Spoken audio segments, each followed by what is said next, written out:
A proposta de juntar todos os elementos de uma história de fantasia épica, né, de criar um mundo muito semelhante àqueles livros do Tolkien, ou do Robert Howard, ou do Lovecraft, né?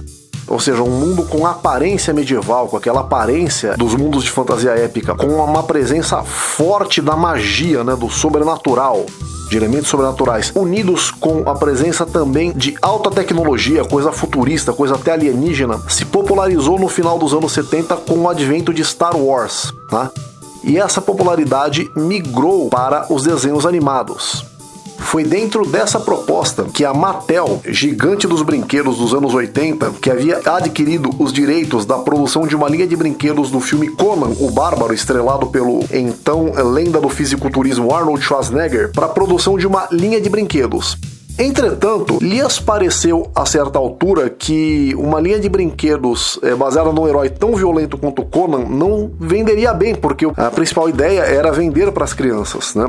E aí o que aconteceu? Foi criado uma nova história com novos personagens para que a Mattel, né, não perdesse os moldes, né? Elas já haviam fabricado os moldes, tudo, né? E então surge a história de... E os Defensores do Universo. É isso aí, galera. Este é o Nerd na TV, seu canal de cultura pop e entretenimento geek.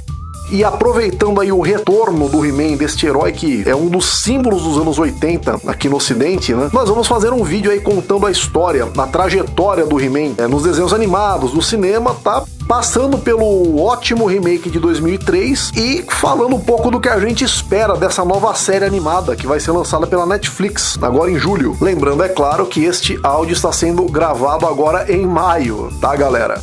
A Mattel, ela criou, né, uma história em quadrinhos, né, para ajudar na divulgação da linha de brinquedos, né? E ela encomendou para a Filmation, uma produtora muito frutífera, né, nos anos 70 e que havia acabado de amargar um fracasso retumbante com talvez a pior versão de Tom e Jerry já lançada, mas que estava se recuperando. Havia lançado uma versão animada do Tarzan, né, que foi muito bem sucedida e estava precisando de um novo sucesso para se firmar.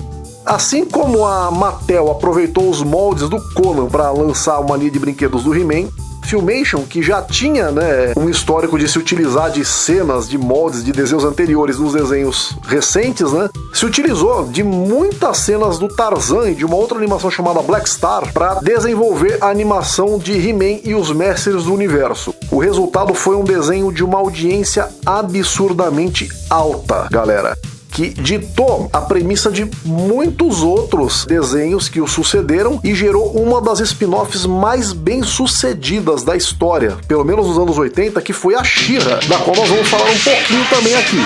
Seria injusto falar de He-Man sem falar de She-Ra. Eu sou a Dora, a irmã gêmea de He-Man e defensora do Castelo de Cristal. O desenho, né, ele conta a história do jovem príncipe Adam, que recebe da feiticeira de Grayskull a missão de proteger não apenas o planeta Eternia, como os segredos do Castelo de Grayskull, tá? Uma fortaleza muito imponente no formato de uma caveira, muito legal, que detém dentro de si o poder da magia de todo o universo. Ele tem a missão de proteger os segredos do Castelo de Grayskull de um bruxo muito poderoso conhecido apenas como Esqueleto. E dentro desta premissa se desenvolvem as histórias, tá? É dentro desta premissa que se desenvolve o desenho praticamente todo. Estamos falando de anos 80, tá, galera? De primeira metade dos anos 80. Então a gente não pode esperar roteiros muito complexos, tá? O alvo da Mattel e da Filmation era o público infantil. Então as histórias eram um tanto infantiloides até se a gente considerar a época, tá? As animações da Filmation, né, elas nunca foram, assim, obras-primas, né? Elas perdiam feio para as animações de outras produtoras da época, tá? Era uma repetição muito grande de cenas, cenas que você via no episódio anterior, revistas de forma praticamente idêntica em episódios que você estava vendo no momento. Movimentação muito travada, enfim, uma movimentação muito pobre, muito limitada. Entretanto, né, com personagens muito bem desenhados, né, uma aparelhagem tecnológica que depois também passou a fazer parte da linha de brinquedos, né, veículos muito legais, armas muito legais, uma vestimenta, né, um figurino muito legal para os personagens, isso a gente tem que dizer, tá, um visual muito, muito legal. Como como já dito, né, a ideia de um mundo com aparência medieval, mas com a presença muito forte da alta tecnologia, de tecnologia futurista. Sem falar das fortalezas, né? Tanto o Castelo de Grayskull como a Montanha da Serpente eram igualmente imponentes, era muito legal. Inclusive, da linha de brinquedos, né? A fortaleza, o Castelo de Grayskull é muito procurado e é uma raridade hoje. Vale muito dinheiro quem tiver o Castelo de Grayskull hoje, gente. E os veículos, como eu disse, muito legais também. O roteiro, gente, ele é bastante simplório, tá? Ele não se trata de uma única grande saga na qual o herói tem que vencer vários obstáculos e tal para chegar na batalha final contra o esqueleto, contra o vilão. Não é nada disso. Tratam-se de episódios praticamente independentes um do outro e em cada episódio o esqueleto tem um plano novo para tentar vencer o He-Man e dominar o Castelo de Grayskull. Você pode começar a acompanhar o He-Man de qualquer episódio, não existe um início, né? Onde o herói é apresentado e depois o vilão é apresentado e depois os objetivos são apresentados, nada disso, tá, gente? Simplesmente no primeiro episódio você começa a acompanhar o He-Man como se você já estivesse acompanhando uma saga há muito tempo, né? Durante os episódios você vai conhecendo as personalidades dos personagens e tal, simples assim, tá? É tudo muito simples mesmo, gente. Numa época onde não havia essa preocupação com a verossemelhança, né? O He-Man é o herói padrão da época, tá? Ele é uma fusão perfeita do Conan com o Super-Homem. Ele é super poderoso como o Super-Homem, tem um comportamento muito semelhante ao do Super-Homem, aquela coisa bem politicamente correta, e o visual, apenas o visual do Conan. Usa uma espada, tudo, tá? É aquela coisa muito clichê da época. São super-heróis ali que incapazes sequer de desejar mal aos vilões, enquanto os vilões, eles são vilões porque gostam. É divertido ser vilão pra eles. É um desenho de ação onde não há a pancadaria, não há troca de socos, não há nada, entendeu? Nesse sentido, tá? Os heróis são incapazes de qualquer ato violento contra os vilões, mesmo que os vilões estejam prestes a cometer um ato violento contra o inocente. Com direito a uma liçãozinha de moral, as dicas do He-Man no final de cada episódio. Que pode parecer muito cafona nos dias de hoje, mas era muito presente nos anos 80. E esteve discretamente presente como uma espécie de fanservice no desenho de 2003. Isso passou a ser uma característica marcante do desenho. E agora, como um desenho tão simplório, com tantos defeitos, gente, fez tanto sucesso nos anos 80 e é cultuado nos dias de hoje pelos marmanjos que se lembram com carinho dele naquela época? Muito simples, gente. O carisma dos personagens. O carisma dos personagens era muito grande, em especial do vilão, do esqueleto. E não é só isso também, era uma época mais simples, e quem assiste hoje com sabedoria, com inteligência, vai entender que aquilo funcionava muito bem na época e hoje é divertido. Hoje é como se você estivesse assistindo um desenho de comédia extremamente pastelão e você se diverte do mesmo jeito. No final das contas, a função do desenho é essa, é divertir o espectador, né, galera? O desenho ele não é apenas sobre o He-Man, tá? Embora o He-Man seja o personagem principal, o grande protagonista, tá? Na verdade, os mestres do universo são uma super equipe, né? Uma equipe de super-heróis, os heróis mais poderosos do planeta Eternia, que são, de certa forma, liderados pelo He-Man. O He-Man, ele se disfarça sob a identidade do Príncipe Adam, tá? Ele é o herdeiro do trono de Eternia, ele é um planeta que tem o reino, né? O centro do planeta é o reino de Eternia, governado pelo rei Randor, tá? Pai do He-Man, nativo de Eternia, que é casado com a rainha Marlena, tá? Que é uma terráquea que ficou perdida no espaço, acabou caindo em Eternia e se casou com o rei do planeta. E desse casamento nasce o Príncipe Adam, que é, em função de uma profecia, escolhido para ser o herói guardião, protetor dos segredos do Castelo de Grayskull e de todo o reino de Eternia, que é dividido em vários sub-reinos, tá? Embora o rei Randor seja o rei máximo, né, seja o governo central do planeta Eternia, existem vários sub-reinos, tá? Outros reinos dentro deste enorme reino. O Príncipe Adam, ele é escolhido pela feiticeira, uma das principais aliadas do He-Man. Sempre que ele se transforma, tá? É um dos grandes bordões, né, da dublagem brasileira, né? Pelos poderes de Grayskull, ele se transforma um paladino super poderoso. Tanto a força bruta quanto a resistência física do He-Man, eles facilmente rivalizam de qualquer peso super pesado das histórias em quadrinhos, Super-Homem ou o Incrível Hulk. Isso não é um exagero. Lembrando que na época que o He-Man foi produzido, o universo DC estava na era pré-crise, tá, gente? Então você imagina só a força bruta que o He-Man tem, já que eu tô dizendo que ele rivalizava o Super-Homem da época. Além disso, ele também tem super velocidade e a espada mágica dele, ela tem uma grande variedade de funções. Ela dispara raios, tá? Ela tem um corte super afiado, embora ele nunca tenha cortado ninguém com ela. Ela é super resistente, né? Ela se mostra indestrutível durante a série, tá? E ela serve para ele se comunicar através de galáxias de distância, gente. O He-Man é um herói bastante inteligente, não é um herói burro, tá? Ele vence várias lutas através da estratégia, né? Apesar de ser super poderoso, ele não é um cara burro. E é um escoteiro, gente. Como já dito, né? Ele é na linha do super-homem, é incapaz de sequer desejar mal a um vilão. E é parte desta super equipe, né? Os Mestres do Universo, tá? Cujos heróis mais recorrentes fora o He-Man são o Mentor, tá? Também chamado de Duncan na série, que não é apenas o general do exército do rei Randor, como também é o melhor amigo do rei e o principal cientista militar do reino. Ele é pai adotivo da Teela, que é a capitã da guarda da Real de Eternia, melhor amiga do príncipe Adam, né? Ela nutre meio que um amor fraternal por ele, mas nutre um certo interesse romântico pelo He-Man. Em contraste com achar que o príncipe Adam é um covarde preguiçoso, ela vê o He-Man como, né, um grande herói, tudo. O Príncipe Adam, ele adota essa postura de covarde preguiçoso quando ele está como o Príncipe Adam, porque vocês têm que ver, gente, porque o Príncipe Adam, ele é totalmente diferente do He-Man. Nossa, é um disfarce assim perfeito, né? Incrível. Acho que depois da Sailor Moon e dos Seis Biônicos, eu acho que o Príncipe Adam é a melhor identidade secreta que um herói já teve, né? E agora desligando o modo irônico, tá?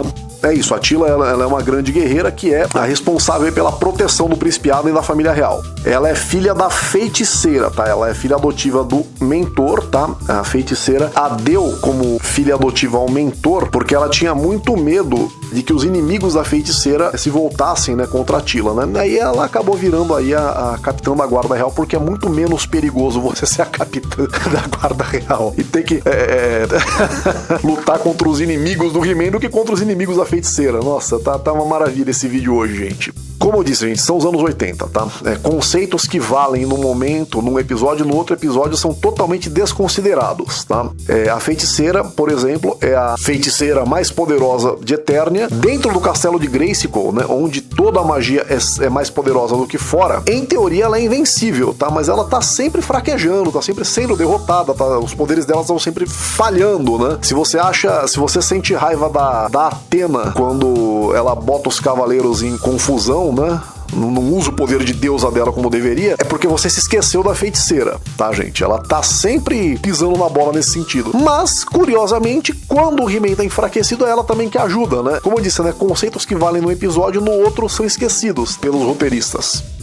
Outro aliado recorrente é o Ariat. Esse era carismático demais, gente, tá? Ele tinha uma voz que dava ele um ar mais atrapalhado do que ele já era, tá? E o poder dele é uma coisa muito estranha, mas era legal de ver, gente. Era muito legal de ver. Ele tinha umas pernas de mola que projetavam ele com muita potência na direção de um alvo e ele destruía os alvos na cabeçada. Ele tinha uma cabeça biônica. Era um dos aliados mais recorrentes do He-Man e mais divertidos também. Eu gostava bastante do Ariat. Era um baixinho que tinha uma cabeça de bomba atômica. Ele era muito legal. Tínhamos o Stratos, desse eu gostava muito também, tá? Ele era o rei de Avian, tá? Que era o reino dos homens pássaros, tá?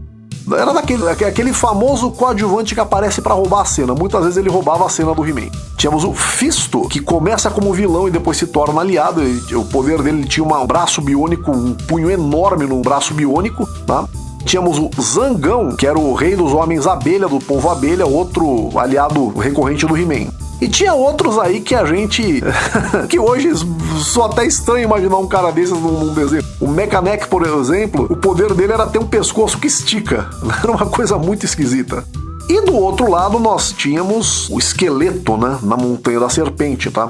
No original, a origem do esqueleto não é muito bem explicada, tá? Ele simplesmente é um bruxo super poderoso que quer ficar mais poderoso dominando, né, o castelo de Grayskull. Ele é muito esperto, muito maldoso e muito trapaceiro. Ele é incapaz de ter qualquer atitude honrada.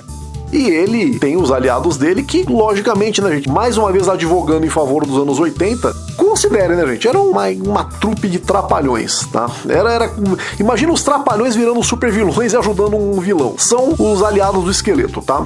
A gente tem aqui os inesquecíveis Homem-Fera e Mandíbula, tá? O Homem-Fera só fazia bobagem. Tinha um poder super legal que era o de dominar qualquer forma de vida animal, com exceção do gato guerreiro. Mas ele era muito burro e muito atrapalhado. Ele estava sempre sendo punido pelo Esqueleto. O mesmo vale pro Mandíbula, tá?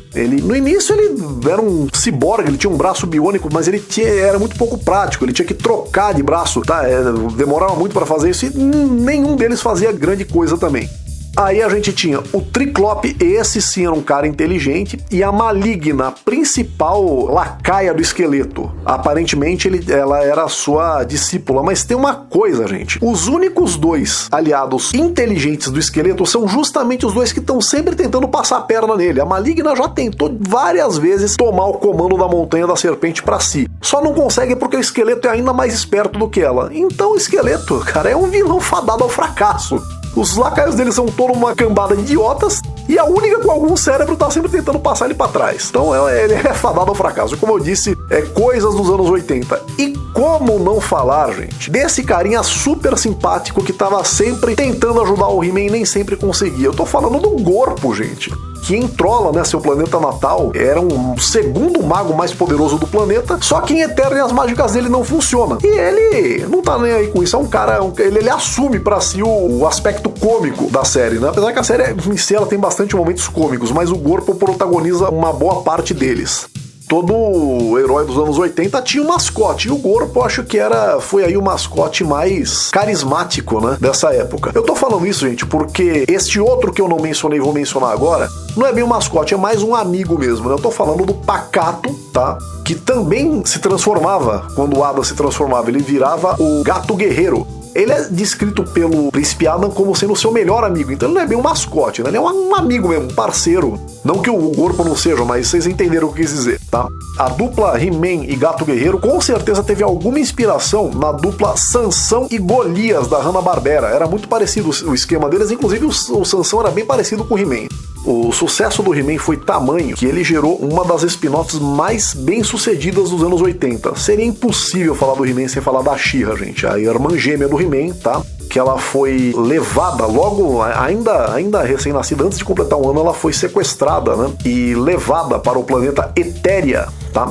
Pelo mestre do Esqueleto, né? Pelo professor do Esqueleto. O Esqueleto ele era um bruxo já muito poderoso, mas ele aprendeu também muito sobre alta tecnologia com o Hordak, que é o vilão da série da She-Ra, né? Ela surge pela primeira vez no filme A Lenda da Espada Mágica, filme que fez muito sucesso no Brasil, e tamanho foi o sucesso da She-Ra, tamanho o entrosamento das duas animações, que é impossível, gente. Muita gente pensa que foi um desenho só. Eu muitas vezes acho que a She-Ra e o He-Man são um desenho só. Os acontecimentos de Etéria e os acontecimentos de Eternia se passam paralelamente.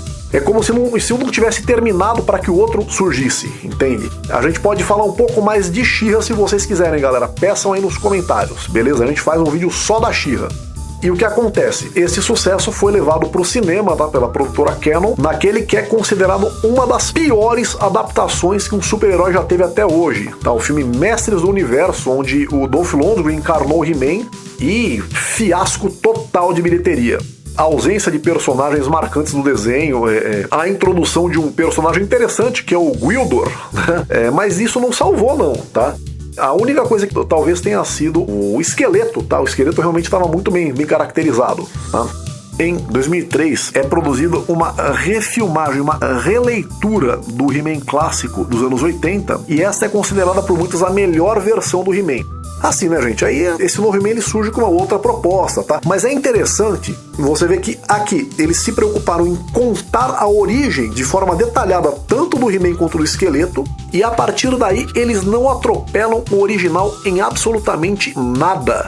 É impressionante, gente, o respeito que eles tiveram com a obra original aqui. É como se fossem episódios que acontecessem paralelamente com aqueles antigos, tá? Com uma animação melhorada, muito melhorada, lógico, né? Com um design mais arrojado e finalmente com a presença da pancadaria, gente. Agora eles saem na porrada, eles trocam pancada, eles trocam espadada. E ficou muito legal. Agora o esqueleto com um visual muito mais assustador. O Mandíbula com o braço que se transformava em vez de precisar trocar o braço, entendeu? Realmente ficou muito legal essa versão de 2003, que foi descontinuada por um desacordo com uma equipe de roteiristas, tudo, e com uma qualidade estética que supera muitos desenhos que são feitos hoje. Tá? Realmente essa versão do He-Man ficou muito legal. Esta é a versão utilizada nos quadrinhos de He-Man. Esta origem é utilizada nos quadrinhos de He-Man atualmente.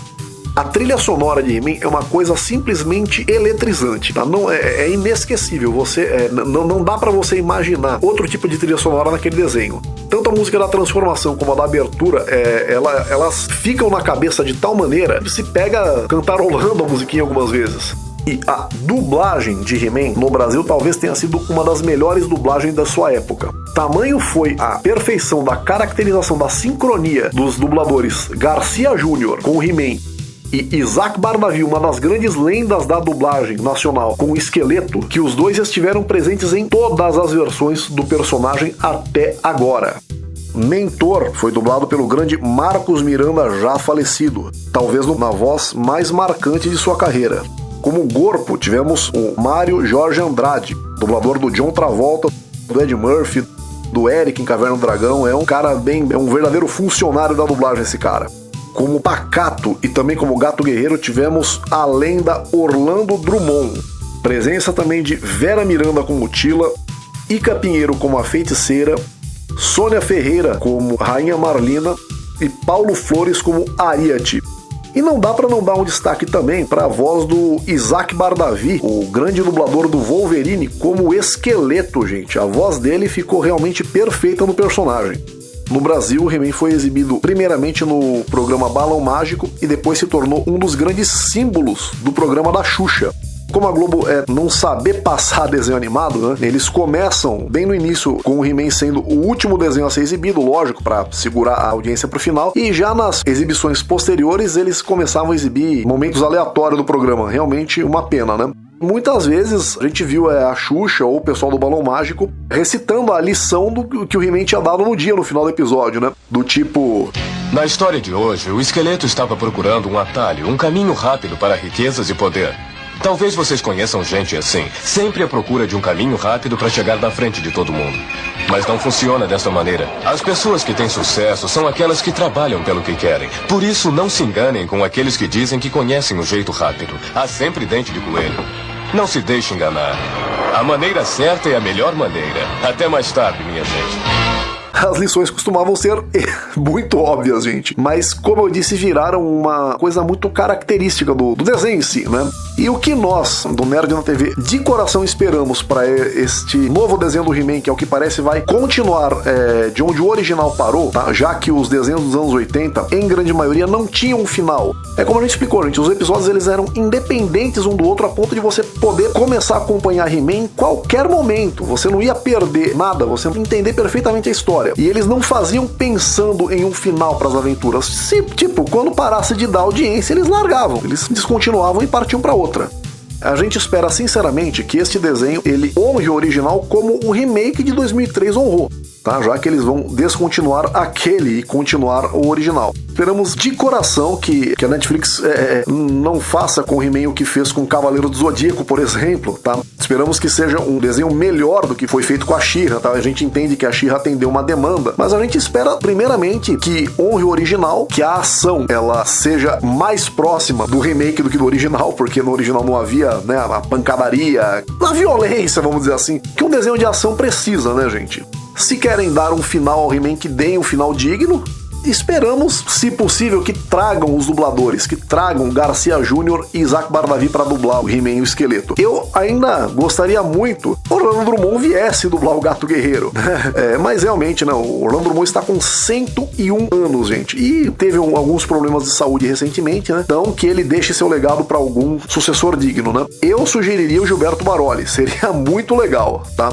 E esperamos que compreendam, o He-Man ele é um desenho. A preocupação do He-Man é derrotar o Esqueleto e salvar Eternia, não é tentar melhorar o nosso mundo. Eu espero realmente que não tentem transformar o He-Man em porta-voz de nada. E se quiserem fazer isso, façam como faziam nos anos 80, deixa aí pros créditos finais aí durante as dicas do He-Man. Agora, havia uma diferença entre o Príncipe Adam na forma dele civil e na forma dele como He-Man, né? Ele era um garoto de 16 anos que quando se transformava inchava, ficava fortão, tudo, né? Agora mudou.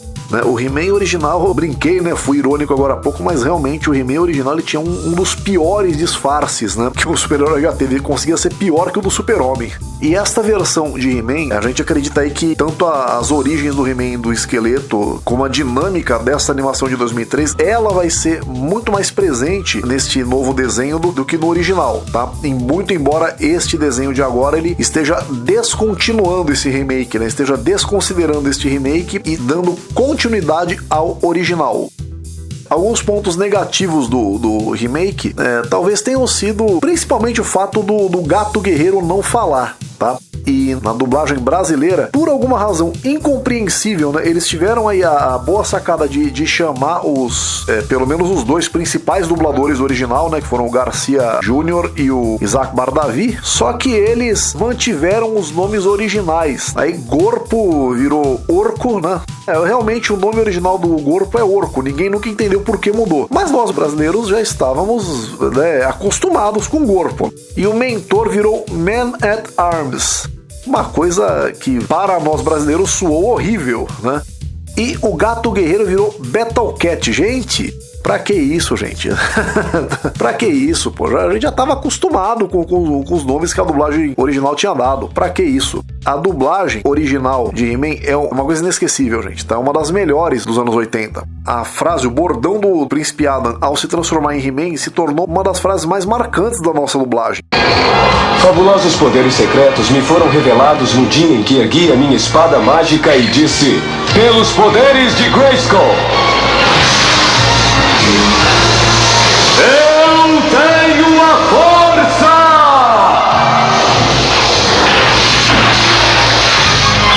E é isso aí, galera. E nós aqui do Nerd na TV esperamos que essa nova animação do He-Man ressuscite não apenas o He-Man, mas outros personagens clássicos dos anos 80 que precisam ser apresentados aí às novas gerações, tá?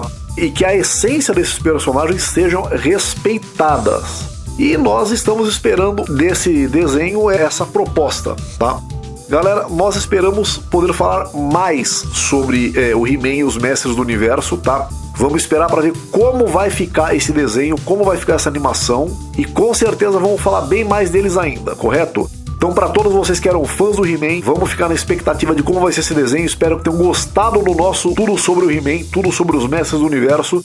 Não se esqueçam de dar o seu joinha para contribuir com o canal. Não se esqueça de curtir e compartilhar. Sejam inscritos no Nerd na TV, galera, para que nós possamos estar trazendo cada vez mais conteúdo de qualidade para vocês. Então, nosso forte abraço para todos vocês. Valeu!